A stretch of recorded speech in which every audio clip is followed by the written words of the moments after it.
Alors j'ai envie un peu de parler du phénomène de on va dire du combat intergénérationnel, principalement avec les boomers, entre les jeunes et les boomers, on va dire, ou les boomers et les moins jeunes, quoi. Alors bon, déjà, ça part parce qu'en fait sur X aussi, j'ai vu un commentaire de quelqu'un qui disait il y a qu'en France où on en arrive à des situations comme ça. C'est pas du tout un phénomène français. Donc on va commencer par des petits posts rigolos. Donc, je vous avais fait une petite collection de posts américains qui ont un peu le même topic, hein. En fait, les jeunes américains ont aussi la haine des boomers et on va dire des vieilles générations qui ont accumulé des richesses à pas cher à leur époque et qui aujourd'hui valent une fortune. Donc là, les boomers qui vendent leur or pour 3500 $ après l'avoir acheté en 69 pour 7 raspberry, on va dire framboise, je crois que c'est framboise. Non, ou fraise. Enfin bon, on s'en fout quoi. Donc voilà, un mec qui est pas content parce que ils ont accumulé de l'or à pas cher, aujourd'hui de l'or vaut une fortune. En fait, ils ont dévalué l'argent, mais bon. On va y revenir parce qu'il y en a d'autres, hein. Donc là, c'est boomers qui vendent leur maison après l'avoir jamais updaté pendant 30 ans pour 800% de gains par rapport à ce qu'ils l'avaient acheté. Donc bon, tu as les boomers qui dansent, hein, qui profitent de la vie, des bons retraités qui profitent du système. Allez, une autre dans le même genre. Euh, Attends, on va la remettre au début, hein, que vous puissiez profiter. Non, je veux pas la musique, on s'en fout de la musique. Des boomers qui vendent leur maison pour 4 trillions, donc 4000 milliards, après l'avoir acheté en 1970 pour 7 acorns. Donc 7 acorns, c'est quoi? Bon, on s'en fout, on va dire des fraises. C'est la même idée que l'autre, hein, vous comprenez quoi. Donc, encore un autre, celui-là, je trouve que c'est le plus drôle. Boomer vendant leur maison pour 3 millions après l'avoir acheté en 69 pour 7 raspberry, 7 framboises.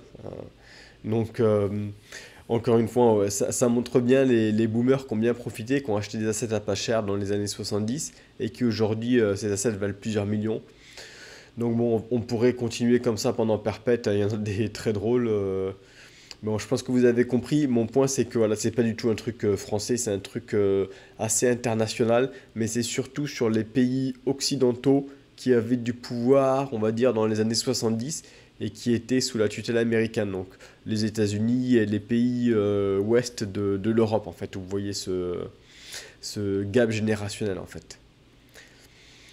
Bon, là, on s'en fout encore un petit, hein, parce que lui, c'est pareil, il est marrant. La sensation que les boomers ont après qu'ils vendent leur maison qu'ils avaient achetée il y a 30 ans à 45 fois le prix qu'ils l'avaient acheté.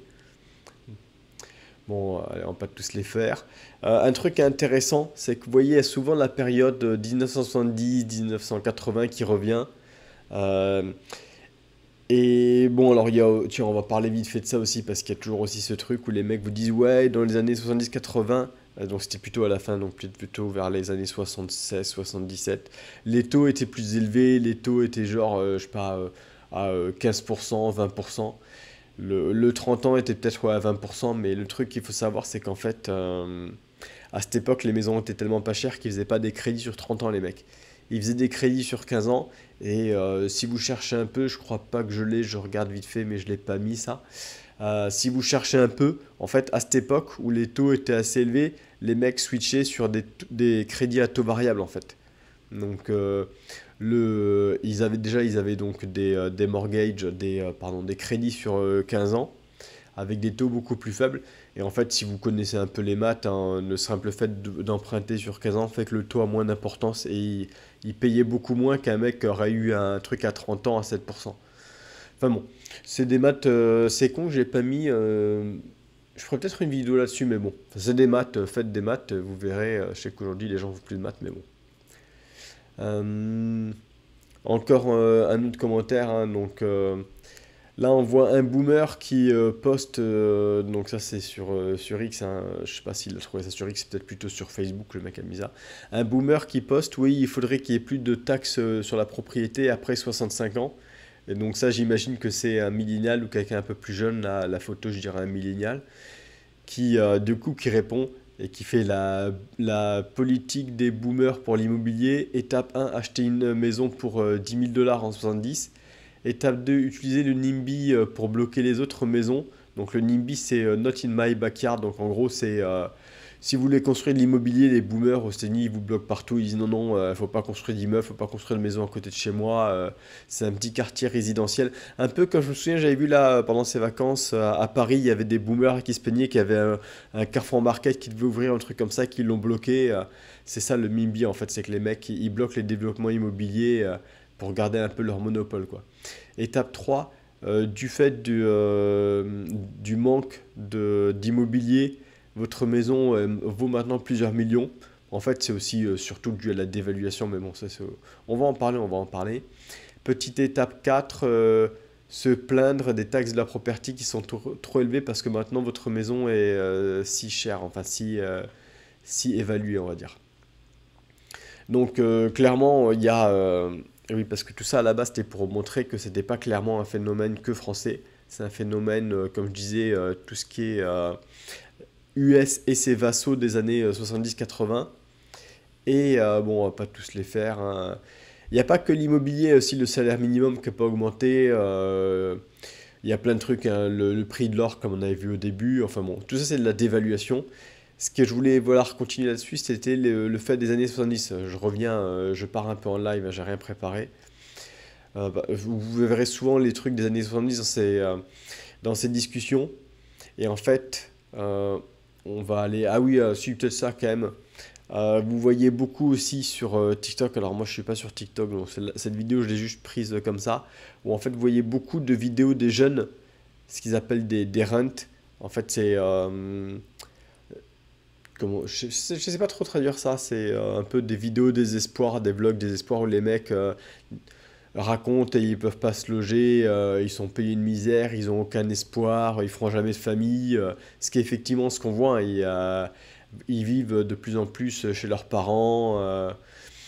Il n'y a pas beaucoup d'opportunités pour ces générations, sans même parler là de fait que l'AI va remplacer quand même beaucoup de jobs avec les robots aussi. Donc bon, c'est ça qu'on appelle un rent. Et ouais, il y a beaucoup de gens sur TikTok, de jeunes qui vont en fait font des vidéos chez eux ou dans leur voiture, c'est souvent dans leur voiture, où ils se plaignent de leurs conditions par rapport aux conditions des générations d'avant. Donc encore une fois, c'est pas du tout un problème français, mais bon. Ça, je vais la garder pour la fin, tiens. On revient au topic des années 70. Donc, il y a ce site-là qui est What Happened in the 70, What Happened in 1971. Donc, vous allez sur Google, vous cherchez What Happened in 1971, vous tomberez dessus. Le site, c'est WTFH Happened in 1971.com. What the fuck happened en 71. Et donc il y a un mec qui, en plus de se plaindre des boomers, quand même, a creusé un peu le côté économique de qu'est-ce qui s'est passé quand même dans les années 70 pour que la situation évolue comme ça. Et il a sorti plein de trucs assez intéressants. Donc il y a plein de graphes qui sont intéressants sur les salaires. Donc là, vous voyez, par exemple, jusqu'aux années 70, les salaires et la productivité augmentaient à peu près équivalent. Et après, les salaires ont stagné alors que la productivité augmentait. C'est ça qui a permis en fait aux gens vraiment à commencer à avoir des gaps entre les incomes aux US et de créer vraiment ces classes de gens très riches. Donc là, vous voyez les income game, le top 95, ça continue à monter. Le bottom 20, bon bah eux, c'était les perdants. Là, on retrouve la même chose, hein, ce qui était intéressant, c'est qu'avant, donc le bottom 90, donc c'est le bas, le 90% de la population basse, donc on va dire la majorité des gens, en fait, leur salaire montait bien et ils avaient toute la prospérité économique. Puis après, stagnation. Et le top 1%, eux, se sont mis plein les poches, en fait, hein, grâce en fait à la financiarisation. En fait, c'est ça qui est vraiment arrivé dans les années 70. C'est le dollar est sorti de la convertibility gold. Et du coup, ils pouvaient imprimer autant de dollars qu'ils voulaient. Il y avait plus... la monnaie, en fait, a perdu beaucoup de valeur et continue à perdre de valeur depuis ça. Et donc, les assets ont gagné beaucoup, en fait, on va dire, en vraie valeur, quoi. Et donc, les gens qui étaient là à cette époque et qui pouvaient accumuler des assets dans les années 70 s'en sortent très très bien. Donc les gens quand je parle d'assets, je parle genre de gold ou de maison ou même de stock un peu plus tard, s'en sortent extrêmement bien. Bon, bah, on va pas faire tous les graphes, hein, parce qu'il y en a vraiment plein, vous pouvez aller voir, c'est vraiment assez intéressant. On retrouve toujours ce truc qui est apparu dans les années 70, alors pareil, intéressant, le prix d'un concentré de tomates. Donc on voit que c'est quand même relativement stable, et puis tout d'un coup le prix explose. En fait, c'est la monnaie qui devient de la poubelle, quoi. C'est pareil, le prix des maisons a pas vraiment augmenté. En fait, c'est juste que la monnaie est devenue tellement du papier toilette qu'en fait, bah, votre maison elle coûte cher parce que vous regardez le prix de la maison en papier toilette, quoi, concrètement, quoi. L'inflation, pareil, ben, l'inflation qui explose, mais en fait, c'est juste la monnaie qui est dévaluée. Bon, je ne vais pas tous les faire, hein, c'est ce que je vous ai dit, c'est assez intéressant à regarder. Après, on voit aussi l'impact sur le. Il y avait le prix de l'or là aussi, assez intéressant. Ce que je voulais voir, c'est un peu plus bas, il y a l'impact sur les conditions de vie. En fait, moi, c'est ça qui m'intéressait. C'est où sur genre le nombre d'enfants, les choses comme ça. Donc, beaucoup plus le côté sociétal que je trouvais intéressant là-dessus. Euh, alors, c'est où il y a tellement de graphes. Il est vraiment bien ceci parce que ça vous donne des vues sur tout. Bon, je vais pas réussir à le retrouver, bien évidemment. C'est pas grave. Share of young.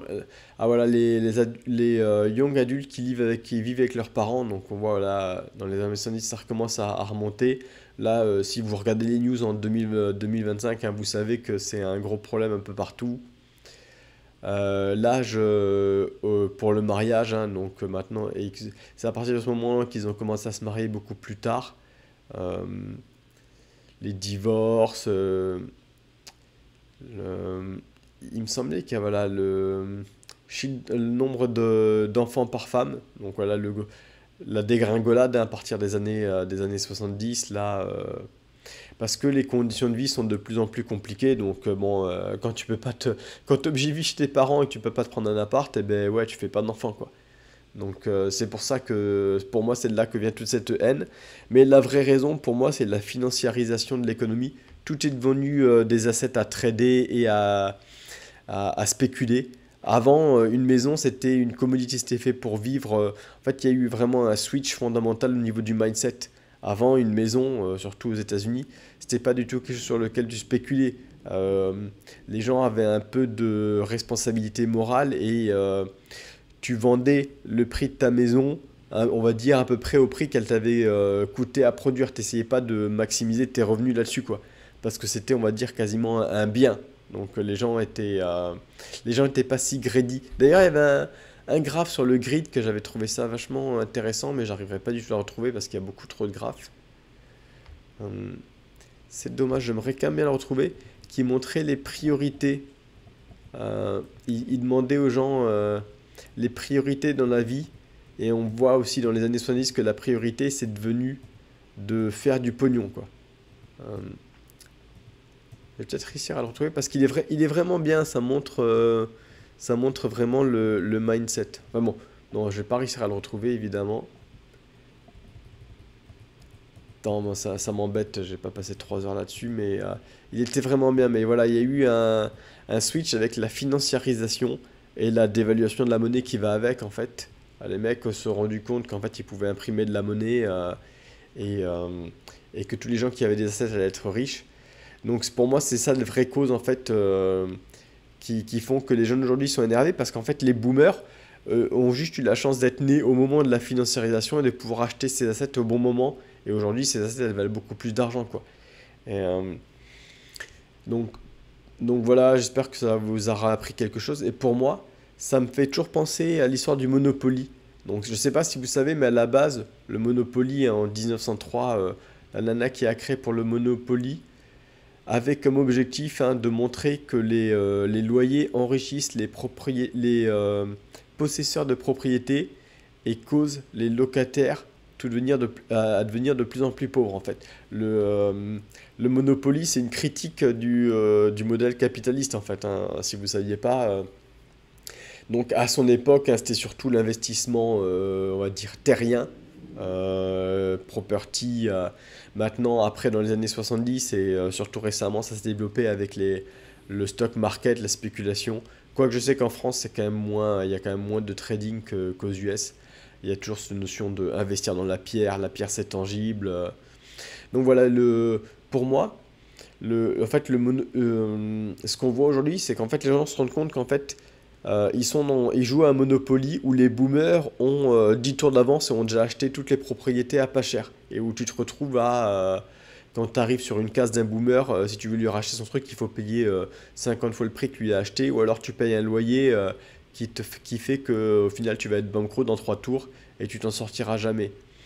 Donc pour moi, c'est ça qui creuse vraiment cette tension, parce qu'en fait, les gens se rendent compte de ça. Parce qu'il y a de plus en plus de médias sociaux où les gens font les stats un peu comme on a vu avant, avec le fait que les salaires valaient tant dans le temps, et que du coup, même ajusté pour l'inflation, en fait, là, c'est ce qu'on voit. Le salaire minimum, c'était 1,45 $ en 70. Ajusté aujourd'hui pour l'inflation, ça fait 12,37, ce qui fait 494 $ pour une semaine de 40 heures de boulot. Et le loyer dans les années 70 c'était 108 $, soit 920 $ aujourd'hui, alors que les rentes aujourd'hui sont de 1800 $. Donc vous voyez bien que l'inflation a complètement érodé tout le pouvoir d'achat des jeunes en fait.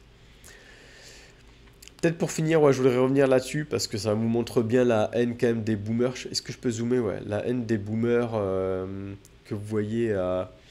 Donc je vais vous le traduire parce que je trouve que ça illustre bien. C'est un mème qui circule sur les réseaux sociaux américains que je retrouve de temps en temps, donc je l'avais partagé à l'époque. Boomer vide les ressources de la plupart des pays sur la planète en une seule génération, ne laisse absolument rien pour les générations futures, pollue la planète au point que some parties de la planète seront incapables de supporter la vie, laisse le nettoyage pour les générations futures, supporte des idées féministes radicales et du multiculturalisme au point que vos enfants vont être incapables de trouver une femme et d'avoir des familles, et que votre entière, on va dire, race, mais c'est pas race au sens race, c'est entière, on va dire, pays, mais peut être en danger d'extinction, exporte toutes les industries et la production agriculture à l'étranger pour des profits court terme, en, destro- en, détroi- en destru- destroying, en détruisant pardon, les chances de trouver un boulot pour les générations futures et d'avoir une économie stable, détruisent le système éducationnel et les institutions académiques dans plein d'expériments sociaux et politiques qui ont détruit au moins 2 générations, promouvoir les banques et les économies euh, qui ont réussi à mettre les pays les plus puissants sur la planète dans un état de dette, dans l'état de dette le plus grand de l'histoire de l'humanité, cause des récessions économiques massives qui ont qui impactent le monde entier, et finalement créer une institution sociale qui redistribue l'argent, tout, ah oui, qui redistribue euh, tout à votre génération, donc la génération des boomers, euh, de l'argent de vos propres enfants dans des outrageux euh, systèmes de retraite design, donc créés pour vous permettre de vivre en luxury, de vivre dans le luxe et le confort, pendant que le monde que vous avez ruiné Meldon around you, donc c'est comme fond autour de, enfin c'est pas fond, c'est pendant que le monde se continue de se détruire quoi. Donc bon, je pense que ça résume bien à peu près tout ce que les jeunes reprochent aux boomers, en tout cas aux US. Donc voilà, donc c'était à peu près ce que je voulais couvrir, le fait que c'est international, c'est le même sentiment dans tous les pays qui ont eu cette financiarisation des années 70 qui était, on va dire, sous la tutelle des États-Unis. Donc États-Unis, Europe de l'Ouest. Je pense pas qu'il y ait je sais pas, mais je pense pas que ça soit pareil, par exemple en Chine, ou en Inde, ou en Russie. Par exemple, je pense que la Chine, les politiques chinoises sont peut-être plus quand même pour le futur du pays et essayent peut-être de faire des choses pour les jeunes, mais je sais pas. Donc ce que je sais, c'est qu'aux US, en tout cas, il y a le même ressenti que je vois dans certains pays européens. C'est pas du tout qu'en France, faut arrêter de dire ce genre de conneries, hein, parce que je sais pas d'où ça vient, mais moi je peux vous dire que vivement aux États-Unis, il y a le même phénomène aux États-Unis. Et j'espère que vous aurez compris aussi que d'où ça vient en fait. Ça vient de la financiarisation, de la dévaluation de la monnaie et du fait que voilà, ils ont eu la chance d'être nés au moment où les assets étaient pas chers. Et aujourd'hui, bah, les gens qui ont besoin de ces assets doivent les payer au prix fort que les boomers veulent les céder pour continuer à vivre avec le train de vie qu'ils ont eu pour entretenir 3 maisons et 2 bateaux, quoi. C'est juste pour finir ce que j'y pense à l'instant. Ça serait un peu comme si vous vous plaigniez qu'il y avait des mecs genre qui avaient acheté des bitcoins à quelques centimes et qu'aujourd'hui sont riches. Sauf qu'en fait, le Bitcoin, comme les gens n'ont pas forcément besoin, tout le monde s'en fout. Alors que de l'immobilier, bah, si tu veux faire une famille, avoir des enfants, t'en as besoin. Donc tu es un peu quand même forcé à devoir jouer ce jeu en fait, et à devoir acheter ces maisons que les boomers, eux, ont eu pour 3 fois rien en fait, quoi. Donc voilà, j'espère aussi que vous retiendrez l'idée du Monopoly. Allez lire un peu parce que c'est intéressant l'histoire du Monopoly. Et si vous avez joué, je pense que vous comprenez maintenant pourquoi le jeu est tellement peu équitable. En fait, parce qu'il est fait pour que si vous n'avez pas d'assets, vous n'avez pas eu la chance d'acheter les assets au début, vous finissiez banqueroute dans le jeu pour que vous compreniez le système capitaliste, quoi. Donc voilà, c'est une vidéo un peu plus longue, mais je pense qu'elle va bien avec le sujet actuel et j'espère que ça vous intéresse.